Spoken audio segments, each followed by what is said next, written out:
Let's talk now to Mark Littlewood, who is Director General of the free market think tank, the Institute of Economic Affairs. Thanks very much for being with us. Controversial remarks as ever by Nigel Farage. What do you think about what he said? Well, the key point that he was putting forward, the key policy that he was recommending, was that it would be possible for a British business to discriminate in favour of workers of a British nationality. That might actually involve that business choosing, for example, to employ a black British person rather than a white Polish person. That's not obviously possible under EU rules and regulations at the moment. It would be possible if a British government outside of the EU decided to allow companies to do that, and I don't find that a particularly controversial proposition. Clearly, if a business decided to employ large numbers of wholly incompetent British people rather than large numbers of absolutely fantastic and brilliant foreigners, that company wouldn't perform very well. But should companies have the ability to discriminate on those grounds? I think yes. Of course, what's caused this controversy is, depending on exactly how you interpret Nigel Farage's interview with Trevor Phillips, he also suggests rolling back discrimination laws more generally.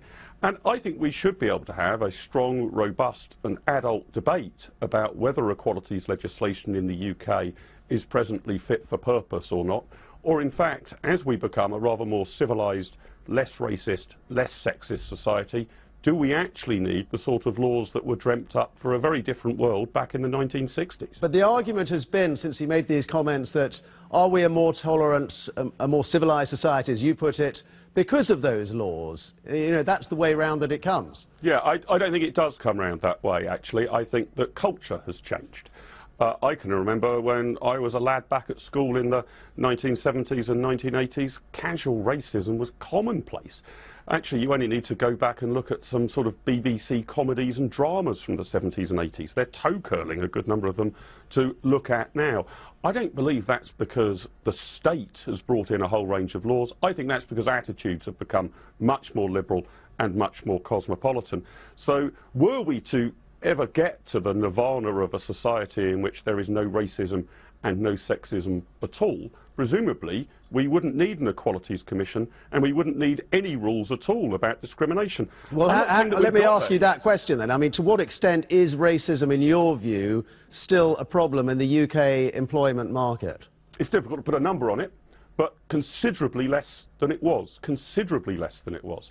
And if we continue to move successfully to a country in which I think people's genuine cultural attitudes are much more liberal, much less racist, much less sexist, I'm not saying there's no racism or sexism, but I'm saying the trajectory's been in the right direction in terms of living in a more liberal society, then one would think that in line with that, you wouldn't need quite such strict rules and enforcement. And I think we've got to be able to have a proper debate about whether, for example, it is too easy or too difficult for an employee to call up their employer for being racist. Is it a bit too easy or is it a bit too difficult at the moment? We need to be able to have a sensible, mature policy debate about those sort of issues without it being a fracas and a controversial storm. It's a legitimate area of public policy debate.